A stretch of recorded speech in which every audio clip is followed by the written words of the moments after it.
what is going to be the future of learning. I do have a plan, but in order for me to tell you what that plan is, I need to tell you a little story which kind of sets the stage. I tried to look at where did the kind of learning we do in schools, where did it come from? And you can look far back into the past, but if you look at present-day schooling the way it is, it's quite easy to figure out where it came from. It came from about 300 years ago. And it came from the last and the biggest of the empires on this planet. Imagine trying to run the show, trying to run the entire planet without computers, without telephones, with data handwritten on pieces of paper and traveling by ships. But the Victorians actually did it. What they did was amazing. They created a global computer made up of people. It's still with us today. It's called the bureaucratic administrative machine. In order to have that machine running, you need lots and lots of people. They made another machine to produce those people, the school. The schools would produce the people who would then become parts of the bureaucratic administrative machine. They must be identical to each other. They must know three things. They must have good handwriting, because the data is handwritten. They must be able to read, and they must be able to do multiplication, division, addition, and subtraction in their head. They must be so identical that you could pick one up from New Zealand and ship them to Canada, and he would be instantly functional. The Victorians were great engineers. They engineered a system that was so robust that is still with us today, continuously producing identical people for a machine that no longer exists. The empire's gone. So what are we doing with that design that produces these identical people? And what are we going to do next, if we ever are going to do anything else with it? So that's a pretty strong comment there. I said, schools as we know them now, they're obsolete. I'm not saying they're broken. It's quite fashionable to say that the education system's broken. It's not broken. It's wonderfully constructed. It's just that we don't need it anymore. It's outdated. What's the kind of jobs that we have today? Well, the clerks are the computers. They're there in thousands in every office. And you have people who guide those computers to do their clerical jobs. Those people don't need to be able to write beautifully by hand. They don't need to be able to multiply numbers in their heads. They do need to be able to read. In fact, they need to be able to read discerningly. Well, that's today. But we don't even know what the jobs of the future are going to look like. We know that people will work from wherever they want, whenever they want, in whatever way they want. How is present-day schooling going to prepare them for that world? Well, I bumped into this whole thing completely by accident. I used to teach people how to write computer programs in New Delhi 14 years ago. And right next to where I used to work, there was a slum. And I used to think, how on earth are those kids ever going to learn to write computer programs? Or should they not? At the same time, we also had lots of parents, rich people, who had computers, and who used to tell me, my son, I think he's gifted, because he does wonderful things with computers. And my daughter, surely she's extra intelligent, and so on.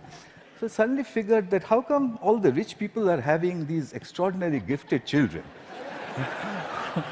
What did the poor do wrong? I made a hole in the boundary wall of the slum next to my office, and I stuck a computer inside it just to see what would happen if I gave a computer to children who never would have one, didn't know any English, didn't know what the internet was. The children came running in. It was 3 feet off the ground, and they said, "What is this?" And I said, "Yeah, but it's, I don't know." So they said, "Why have you put it there?" I said, "Just like that." And they said, "Can we touch it?" I said, "If you wish to." And I went away. About 8 hours later, we found them browsing and teaching each other how to browse. So I said, "But that's impossible. Because, how is it possible? They don't know anything." My colleagues said, "No, it's a simple solution. One of your students must have been passing by, showed them how to use the mouse." So I said, "Yeah, that's possible."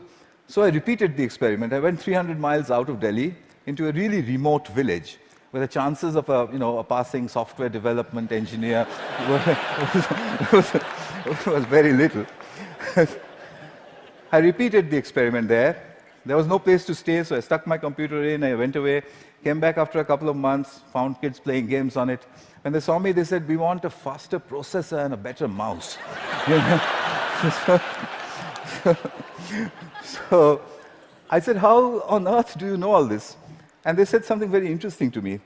In an irritated voice, they said, "You've given us a machine that works only in English, so we had to teach ourselves English in order to use it." So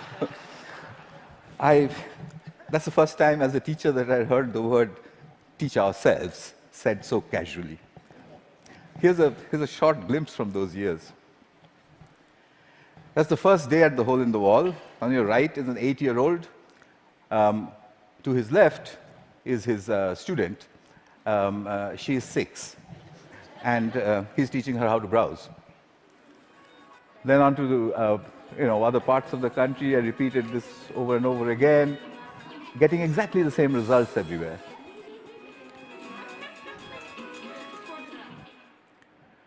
An 8-year-old telling his elder sister what to do.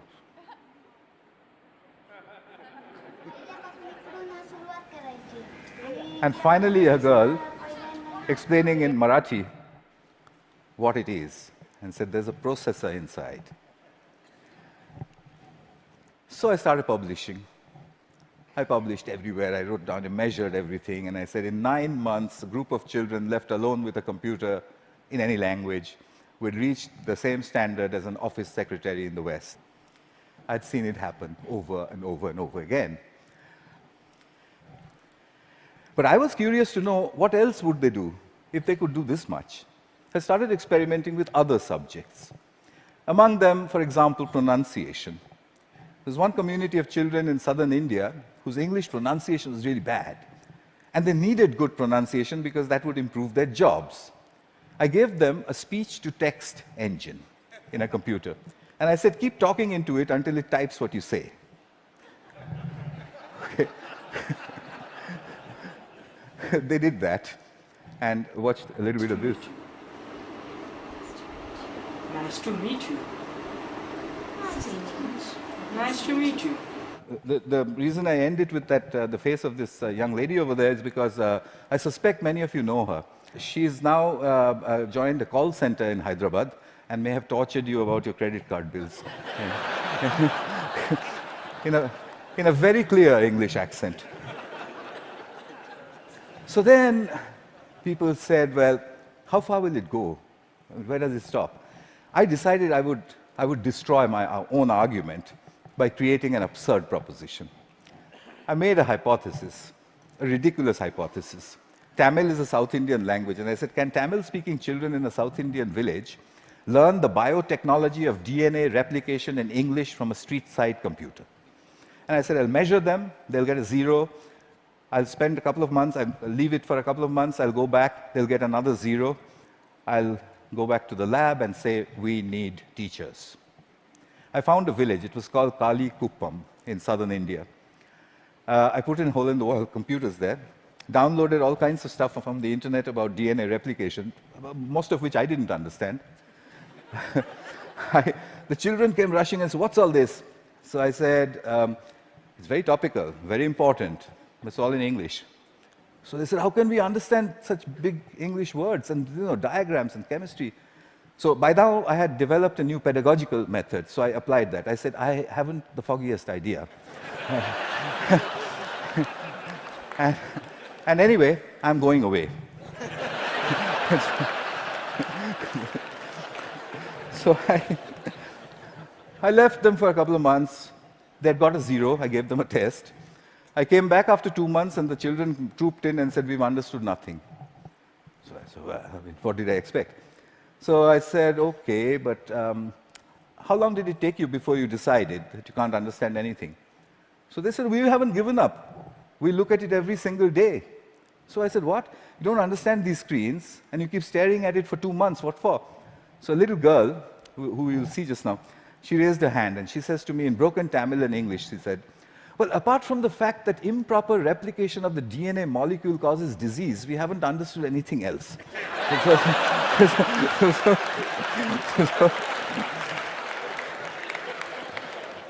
So I tested them. I got an educational impossibility, 0 to 30% in 2 months in the tropical heat with a computer under the tree in a language that they didn't know, doing something that's a decade ahead of their time. Absurd. But I had to follow the Victorian norm. 30% is a fail. How do I get them to pass? I have to get them 20 more marks. I couldn't find a teacher. What I did find was a friend that they had, a 22-year-old girl who was an accountant, and she played with them all the time. So I asked this girl, "Can you help them?" So she says, "Absolutely not. I didn't have science in school. I have no idea what they're doing under that tree all day long. I can't help you." I said, "I'll tell you what, use the method of the grandmother." So she says, "What's that?" I said, "Stand behind them. Whenever they do anything, you just say, 'Well, wow, I mean, how did you do that? What's the next page?' Gosh, when I was your age, I could have never done that." I mean, you know what grannies do. So she did that for 2 more months. The scores jumped to 50%. Kalikuppam had caught up with my control school in New Delhi, a rich private school with a trained biotechnology teacher. When I saw that graph, I knew there is a way to level the playing field. Here's Kalikuppam. Neuron cell death and communication. Neuron. I got the camera angle wrong in that one. It's just amateur stuff. But what she was saying, as you could make out, was about neurons. But her hands were like that, and she was saying neurons communicate at 12. So what are jobs going to be like? Well, we know what they're like today. What's learning going to be like? We know what it's like today, children poring over with their mobile phones on the one hand, and then reluctantly going to school to pick up their books with the other hand. What will it be tomorrow? Could it be that we don't need to go to school at all? Could it be that at the point in time when you need to know something, you can find out in 2 minutes? Could it be a devastating question, a question that was framed for me by Nicholas Negroponte? Could it be that we are heading towards, or maybe in, a future when knowing is obsolete? But that's terrible. We are Homo sapiens. Knowing, that's what distinguishes us from the apes. But look at it this way. It took nature 100 million years to make the ape stand up and become Homo sapiens. It took us only 10,000 to make knowing obsolete. What an achievement that is. But we have to integrate that into our own future. Encouragement seems to be the key. If you look at Kuppam, if you look at all of the experiments that I did, it was simply saying, wow, saluting learning. There is evidence from neuroscience. The reptilian part of our brain, which sits in the center of our brain, when it's threatened, it shuts down everything else. It shuts down the prefrontal cortex, the parts which learn. It shuts all of that down. Punishment and examinations are seen as threats. We take our children, we make them shut their brains down, and then we say, perform. Why did they create a system like that? Because it was needed. There was an age in the age of empires when you needed those people who can survive under threat. When you're standing in a trench all alone, if you could have survived, you're okay, you passed. If you didn't, you failed. But the age of empires is gone. What happens to creativity in our age? We need to shift that balance back from threat to pleasure. I came back to England looking for British grandmothers. I put out notices in papers saying, if you're a British grandmother, if you have broadband and a web camera, can you give me 1 hour of your time per week for free? I got 200 in the first 2 weeks. I know more British grandmothers than anyone in the universe. They're called the granny cloud. The granny cloud sits on the internet. If there's a child in trouble, we beam a gran. She goes on over Skype and she sorts things out. I've seen them do it from a village called Diggles in northwestern England, deep inside a village in Tamil Nadu, India, 6,000 miles away. She does it with only one age-old gesture. Okay. Watch this. You can't catch me. You say it. You can't catch me. I'm the gingerbread man. Well done. Very good. So what's happening here? I think what we need to look at is we need to look at learning as the product of educational self-organization. If you allow the educational process to self-organize, then learning emerges. It's not about making learning happen, it's about letting it happen. The teacher sets the process in motion, and then she stands back in awe and watches as learning happens. I think that's what all this is pointing at. But how will we know? How will we come to know? Well, I intend to build these self-organized learning environments. They are basically broadband, collaboration, and encouragement put together. I've tried this in many, many schools. That's being tried all over the world, and teachers sort of stand back and say, it just happens by itself? And I said, yeah, it happens by itself. How did you know that? And I said, you won't believe the children who told me and where they're from. Here's a soul in action.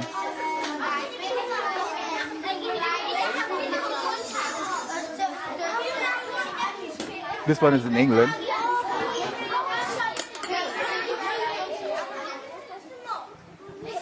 He maintains law and order.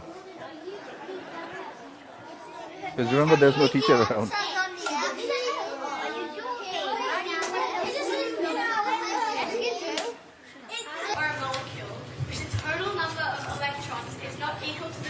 Australia.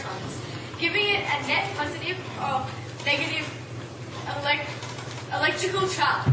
The net charge on an ion is equal to the number of protons in the ion minus the number of electrons. A decade ahead of our time. So souls, I think we need a curriculum of big questions. You already heard about that. You know what that means. There was a time when Stone Age men and women used to sit and look up at the sky and say, what are those twinkling lights? They built the first curriculum. But we've lost sight of that wondrous questions.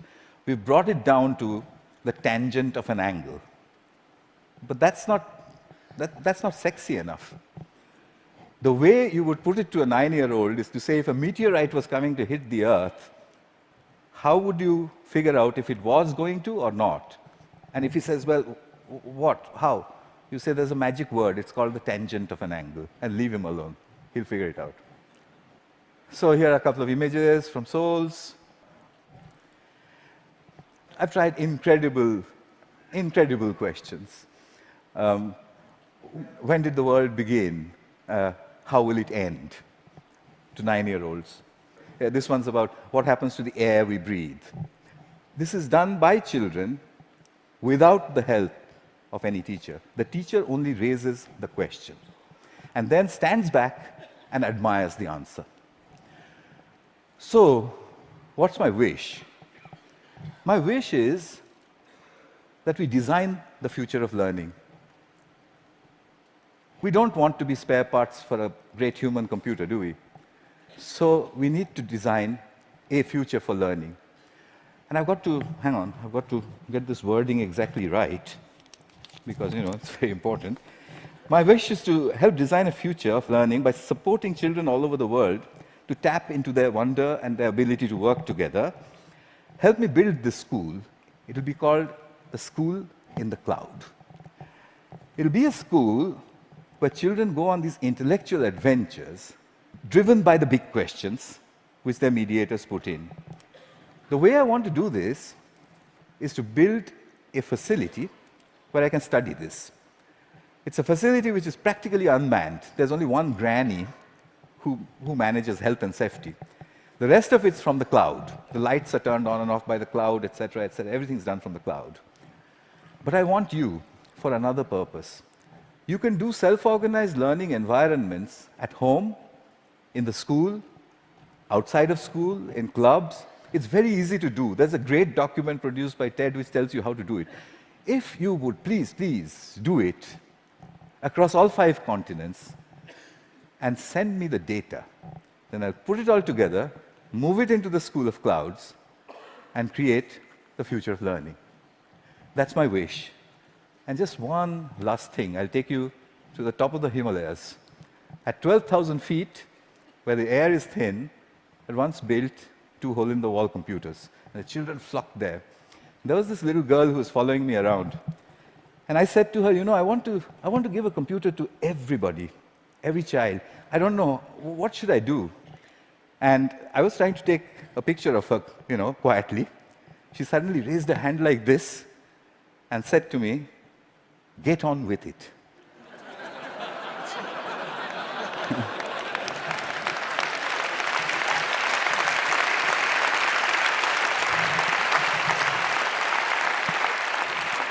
I think it was good advice. I'll follow her advice. I'll stop talking. Thank you. Thank you very much.